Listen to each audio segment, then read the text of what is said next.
Los viajes de Gulliver, de Jonathan Swift. Tercera parte. El viaje al país de los Houyhnhnms. Capítulo 1. El autor emprende un nuevo viaje como capitán de navío. Sus tripulantes se amotinan, lo encierran, lo encadenan y lo abandonan en una costa desconocida. Descripción de los Yahoos. Dos Houyhnhnms salen a su encuentro. Pasé 5 meses con mi esposa y mis hijos, pero no fui capaz de apreciar mi felicidad. Por lo tanto, me dejé tentar por la perspectiva de emprender un nuevo viaje cuando me ofrecieron ponerme al frente del Aventura, buen barco mercante de 350 toneladas. Conocía muy bien el arte de la navegación y, además, estaba cansado del empleo subalterno de cirujano de bordo, función que, no obstante, podría desempeñar si llegaba a presentarse la oportunidad. Me despedí de mi esposa y zarpé de Portsmouth el 7 de septiembre de 1710. Durante la travesía, varios hombres de mi tripulación enfermaron y murieron, de manera que me vi obligado a tomar otros marineros en las Barbadas y en las islas Leeward, donde tuve que abordar cumpliendo las órdenes de mis armadores, pero pronto tuve motivos para arrepentirme de haber contratado a aquellos individuos, que en su mayor parte eran ex-bucaneros. Esos bellacos corrompieron al resto de la tripulación y todos juntos se complotaron para apoderarse de mi persona y de mi barco. Una mañana, pues, penetraron en mi camarote, se abalanzaron sobre mí, me ataron y me amenazaron con arrojarme al mar si presentaba la menor resistencia. Le dije que mi suerte estaba entre sus manos y que me sometería a sus condiciones. Me obligaron a jurar que acataba sus órdenes y me desataron, limitándose a encadenarme al pie de mi cama.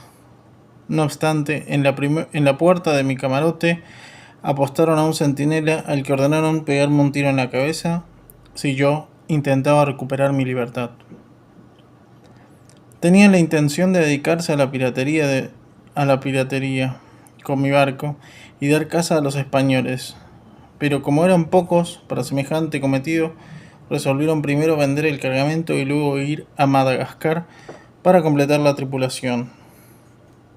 Permanecí prisionero en mi camarote, muy intranquilo por la suerte que me estaba reservada. El 9 de mayo de 1711 entró a verme un tal James Welsh y me dijo que tenía órdenes del capitán para conducirme a tierra. Traté inútilmente de hacerle reproches y obtener explicaciones. Incluso rehusó revelarme el nombre del nuevo capitán. Me hicieron bajar a la chalupa, autorizándome a llevar mis trajes y otra ropa. Me dejaron mi espada y tuvieron la cortesía de no registrarme los bolsillos, en los que guardaba algunos menudos objetos de uso corriente y un poco de dinero. Después de haber recorrido unos cuantos kilómetros con la chalupa, me desembarcaron en la costa. Pregunté a mis acompañantes el nombre de esta tierra. Juraron que no sabían más que yo. Me amonestaron por no apresurarme, por miedo de ser alcanzados por la marea, y desatracaron inmediatamente despidiéndose.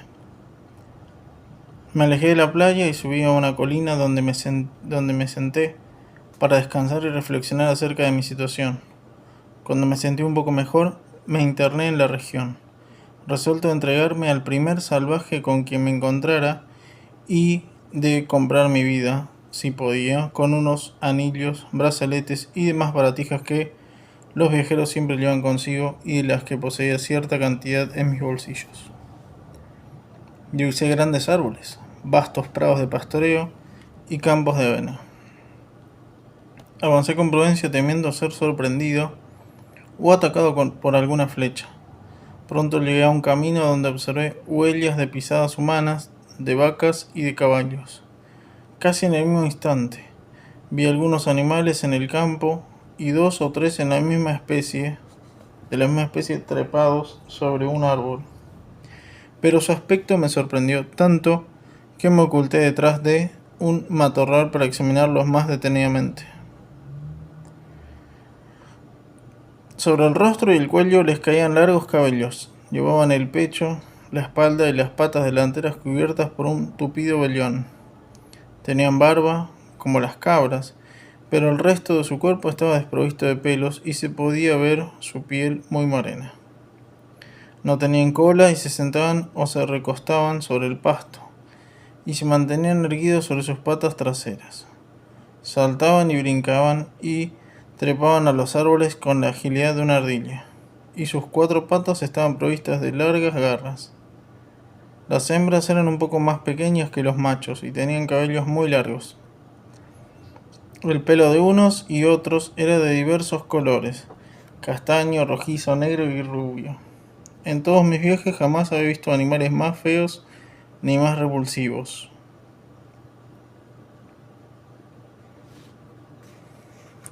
Después de haberlos observado bastante tiempo, seguí andando por el camino, con la esperanza de llegar a la choza de algún indígena, pero apenas había hecho 100 pasos cuando me encontré de frente con uno de aquellos seres. Al verme se detuvo, hizo una infinidad de muecas y pareció mirarme sorprendido, como si yo fuese un animal de especie desconocida. Luego se acercó a mí y levantó hacia mí una de sus patas delanteras.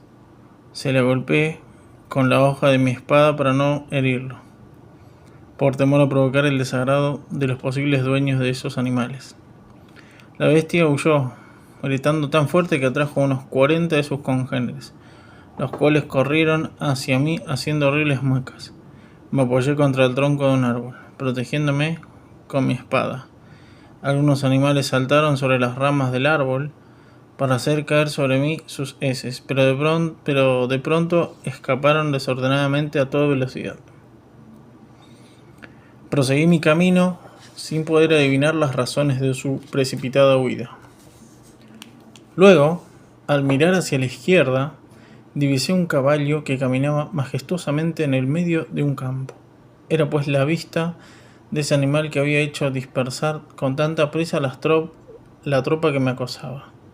El caballo se me aproximó, se detuvo, retrocedió y me miró, fijo, con expresión de asombro.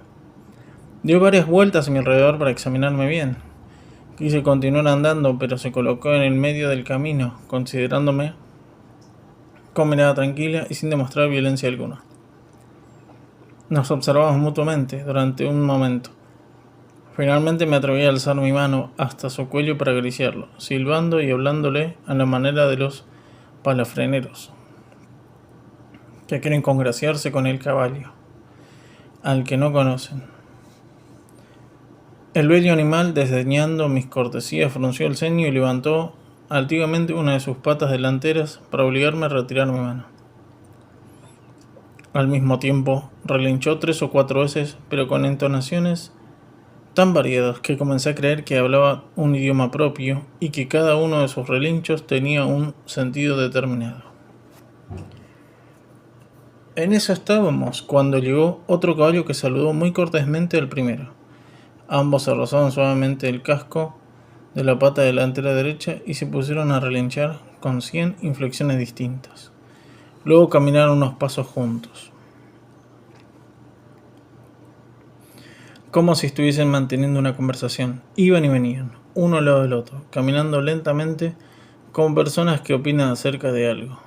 Sin perderme de vista, tuve la impresión de que me estaban vigilando.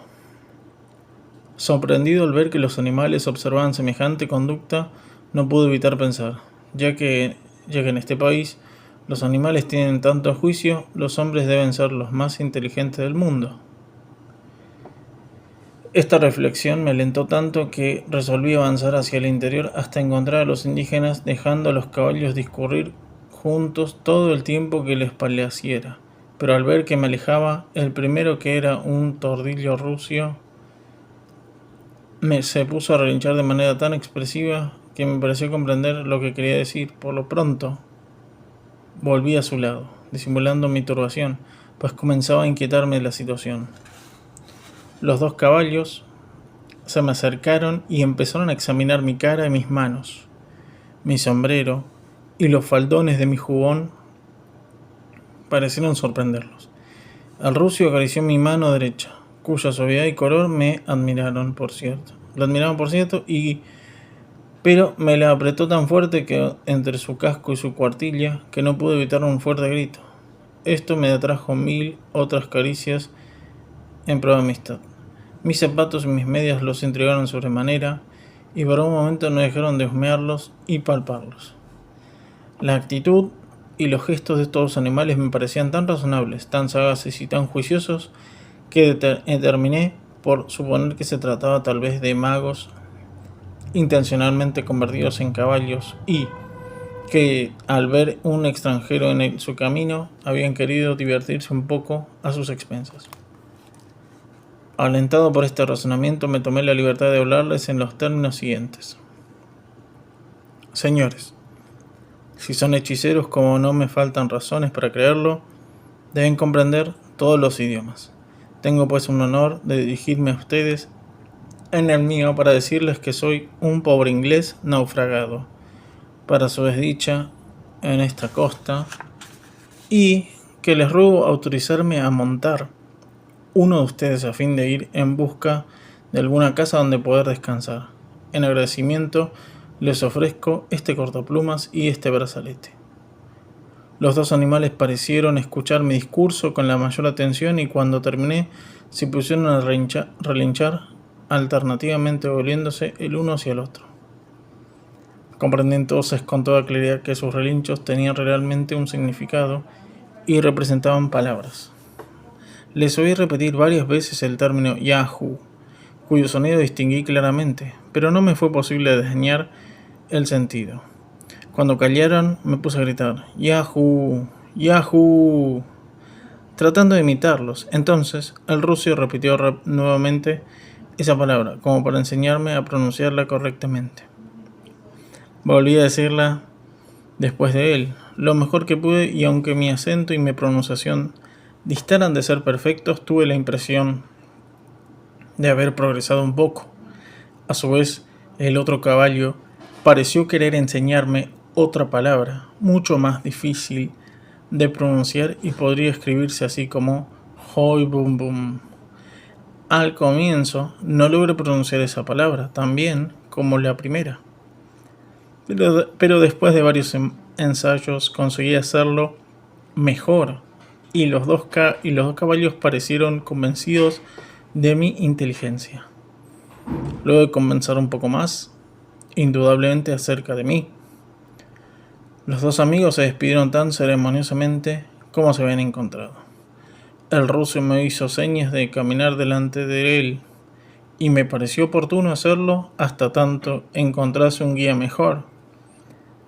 Como mi paso se volvió más lento, se puso a relinchar Hum Bum Hum. Adiviné que no quería significar con ello y traté de hacerle entender que estaba extenuado y me resultaba difícil caminar. Entonces se detuvo un poco para dejarme descansar.